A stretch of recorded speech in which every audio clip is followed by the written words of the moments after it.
No surprise here. Tigers ranked top 5 in the latest polls. Brian Kelly clapping back at Dabo, Swinney, and the Saints making moves not just on the 53-man roster, but also in the front office. We'll talk about all that and so much more right here on the Louisiana Lunch Hour.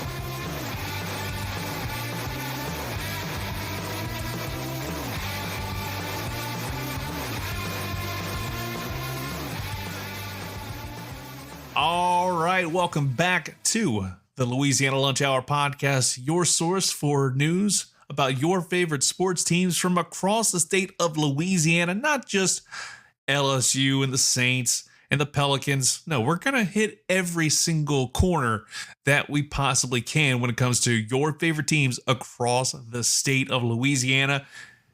And honestly, I think we need to start off right out of the gates with the big headlines involving those LSU Tigers, because they're the ones that are winning and they're the ones that are making the waves nationally.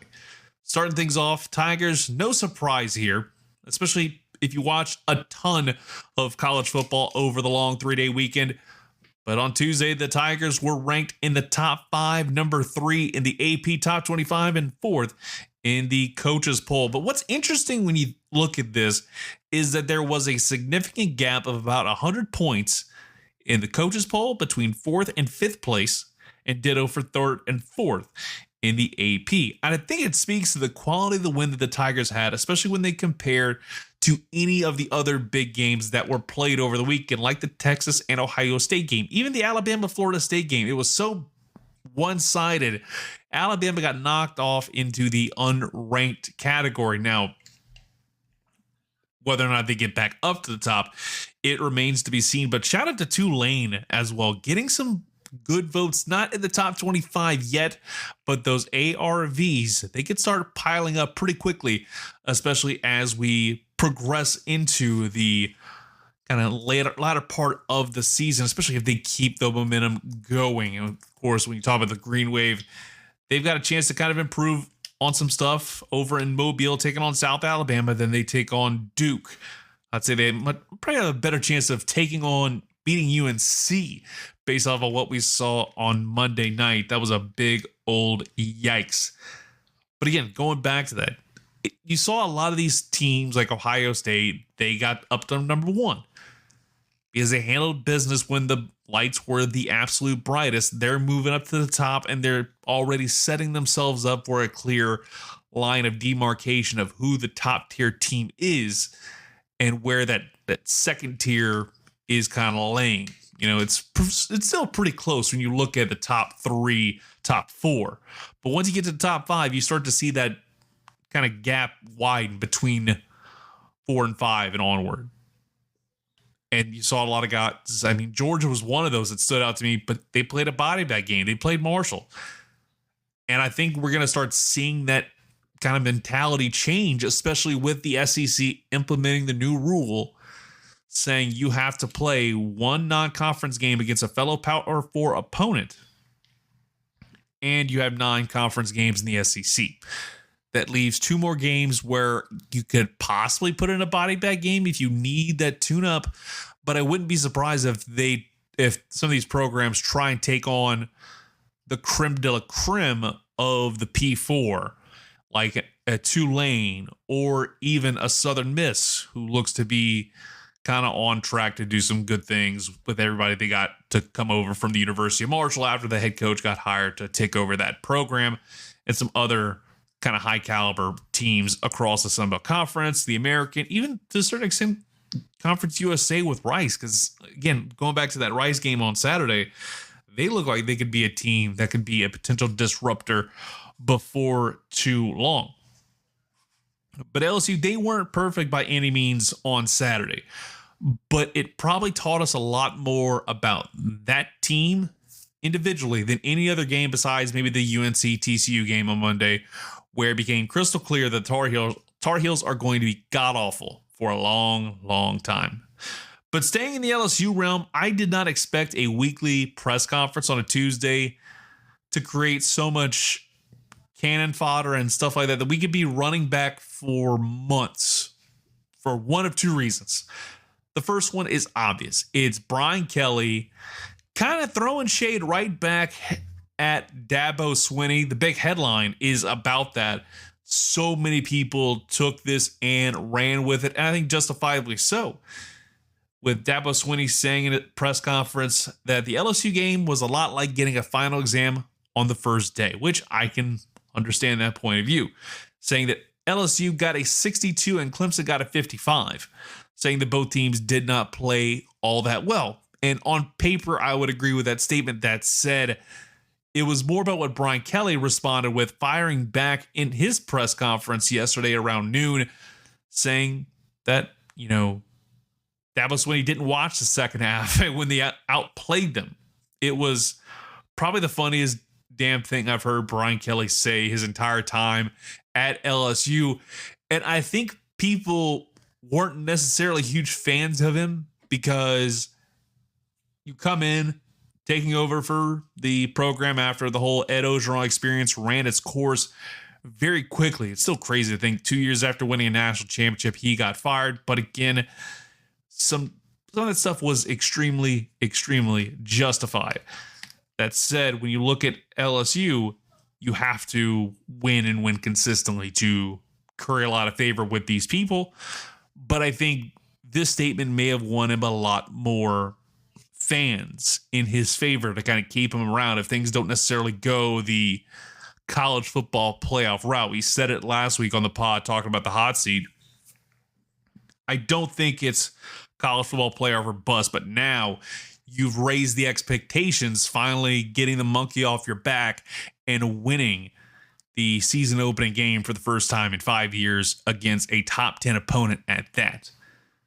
So at the end of the day, yes, it wasn't necessarily the greatest performance on the planet. That second half was on fire for LSU. I mean, when you have the team kind of start figuring things out, the only bad thing that really happened was Ramos getting injured, attempting a field goal, and hopefully he can kind of be all right, because losing your kicker, not a great time to do that, especially early on in the season when you're trying to figure out everything else that you have going on. But again, I think he gained a lot more of a fan base that's going to be behind him because he had a great second half, walked out of a hostile environment with a win.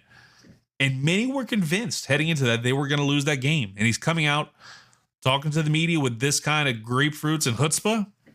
You have to start believing in this LSU team's potential. And the other headline, it's something that I think we've talked about a lot this week, is the fact that he didn't kick the field goal to end the first half.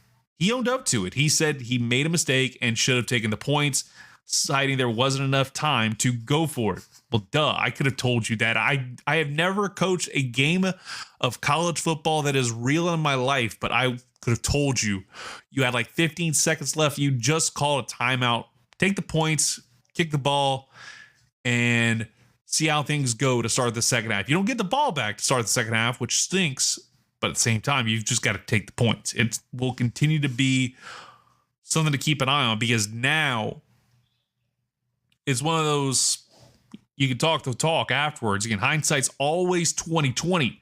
And I love the mea culpa here from BK. But now he has to show that same thought process as the level of difficulty increases as the season progresses. Because obviously, when you have a lot of teams that are going to be playing over the next several weeks, the next couple months, you've got Florida next week. And Florida's not necessarily going to be a roll over and die type team. Then you have the bulk of your SEC play after that. La Tech's kind of the, you can rest on your laurels at least somewhat, but you can't completely, mail it in. This isn't Little Sisters of the Poor, even though it feels like it, especially after how they did in that shutout victory over Southeastern, where even though La Tech won the game, Southeastern had more yardage than the Bulldogs. That's still a crazy stat to me. But we're going to flip it on over to the black and gold. They are making some interesting choices, not only with the roster, but around the front office. They announced on Tuesday that Thomas Dimitrov is going to be a consultant for the franchise, making him the third ex-GM in the Saints front office. He's joining Jeff Ireland. The name sounds very familiar. And Randy Mueller, another familiar face. Was a part of the franchise back in the very early 2000s. Dimitroff was a longtime general manager from the Atlanta Falcons from 2008 to 2020. So he's in that era where the Falcons kind of rebuilt after the Mike Vick controversies and Matt Ryan came aboard and the franchise got better and better while the Saints kind of hovered towards the mean. And then, of course, we had the 28-3 memes and the franchise continued to kind of dip downwards not long after. They had their one moment in the sun, but it's still a moment in the sun I think the Saints wouldn't mind having. It's not the craziest hire in the world, but it is interesting when you look at the front office and the amount of intelligence they'll have around them in 2025. Because it's all too clear that this franchise is in the beginning stages of a rebuild, and hopefully they can come out of the other side smell like a rose in the next few years. That said, I think the other interesting thing is, and this will be a short-term part of the conversation, it's going to be a long-term piece of the puzzle for the New Orleans Saints, is Mickey Loomis and what his future looks like with the black and gold. Because this guy is coming on as a consultant. Again, he's a former general manager for several years for a franchise that was kind of fair to middling, got them back to prominence, helped them win a Super Bowl. And essentially, Mickey Loomis kind of seems like he's outsourcing his work. Now, whether or not he actually starts to make plans to exit stage left in the next 2 to 3 years, and maybe you have Jeff Ireland, Randy Mueller, you've got Dimitroff, one of those three, or a combination of those guys could be the future of the front office, remains to be seen. But when you look, if I'm Gail Benson, now I've said it a lot about one Mickey Loomis, he knows where the bodies are buried. He knows some stuff that, I think that's the biggest reason why he still has a job with the franchise. He knows something, and that's why he's been able to kind of regress towards below the mean, below the average of a general manager, especially when it comes to drafting players.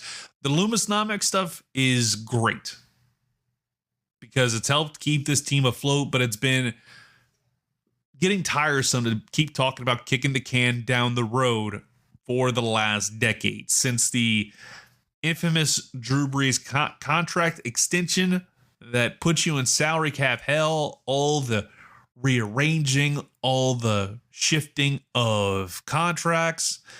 It's something you've had to deal with for 10 years, and we're still dealing with it to this day. I don't understand why, but here we are.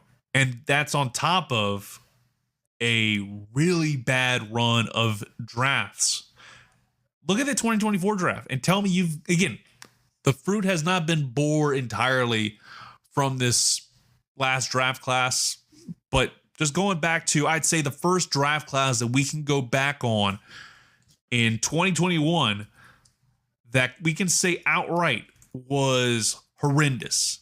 And I think we can all agree that one was one of the worst, because you had Peyton Turner, your round one guy that was supposed to replace Marcus Davenport, who had kind of become a little bit of a bust. He was even worse. Pete Werner, Paulson Dabo was at least somewhat good, but he's not necessarily been changing the game. Ian Book, that was a nightmare. I still don't understand that 4th round draft pick. Landon Young, okay. Kawan Baker, who?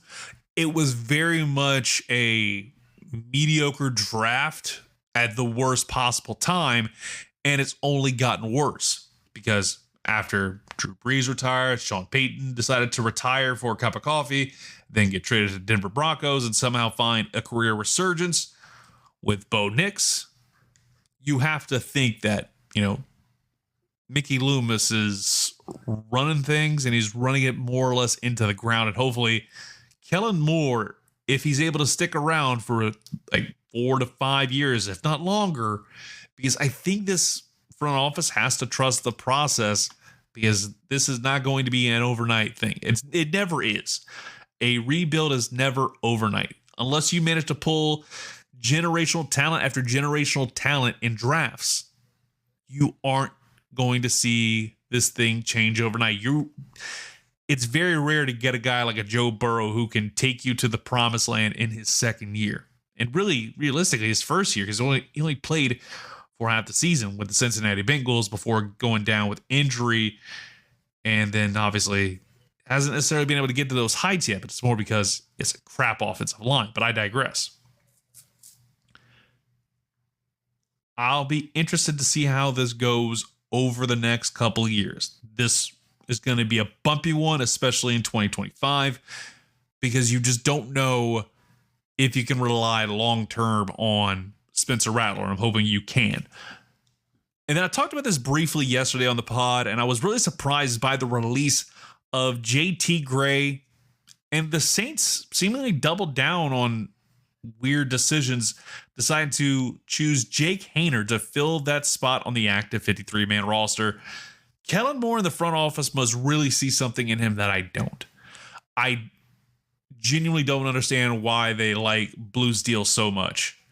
He's a good-looking guy, don't get me wrong, but he did not move the needle for me in the preseason. And having an extra body at quarterback isn't a bad thing, but it's like you got rid of a culture guy and instead decided to say, hey, let's just go ahead and elevate our third quarterback when we still don't know whether or not we're actually going to keep Spencer Rattler as the QB1 long term. That's kind of the great debate I have in my head. But they also made some interesting moves over on the practice squad, signing linebacker Eku Leota and Tommy Mellott. I don't want to call him Tommy Mellott for some reason, but they signed him to the practice squad. And honestly, Mellott might be someone to keep tabs on as the season progresses, because a lot of people have been talking about him, that he could be the new Taysom Hill based on his skill set. We'll see what comes of this, but color me intrigued about bringing him aboard as we start the 2025 season, and if he gets elevated in the not too distant future to be, I think, a potential Swiss Army knife for this franchise, because honestly, they kind of need help in several different ways. I'll have more of an in-depth breakdown on the season opener and the season ahead for the Saints coming up on tomorrow's podcast, because we'll know more. That'll be the first press conference heading into week 1 for the coach, Kellen Moore, and we'll probably know a little bit more about what the team looks like, injury reports, and so much more. And hopefully we'll also have an update concerning Walker Howard for the Louisiana Raging Cajuns, because we still don't know yet what his situation is. And we'll get the first injury reports coming out probably right before I tape the pod, because I usually tape it the night before. Some quick kind of news around the state of Louisiana. Cajun Hoops landed a nice commit for the class of 2026 in point guard Isaiah Wilkes. 247 Sports has him listed as a 3-star prospect. Again, Qantas White's team for 2026 is going to be a lot of fun to see with Wilkes and the son of Hakeem Olajuwon Rahman. He's officially transferred over the program, but according to people I've talked to, he's going to have to take a red shirt this year, and he'll start playing in 2026, 2027.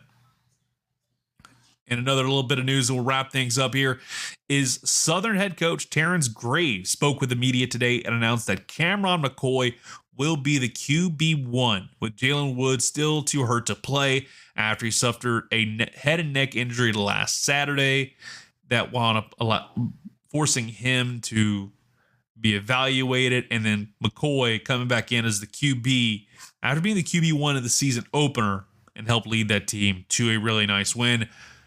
Graves also went on to say that, Jalen Woods is progressing every day, so it's a day-to-day thing with him. He's going through the concussion protocol and just basically seeing how he feels. Nothing more beyond that, but I'm sure we will hear more as the days and weeks to come. Hopefully everything's all right with him. And, even if he doesn't play another down of football, I'm just hoping he is okay in the long term. Again, that's all you can ask for in this crazy physical sport of football.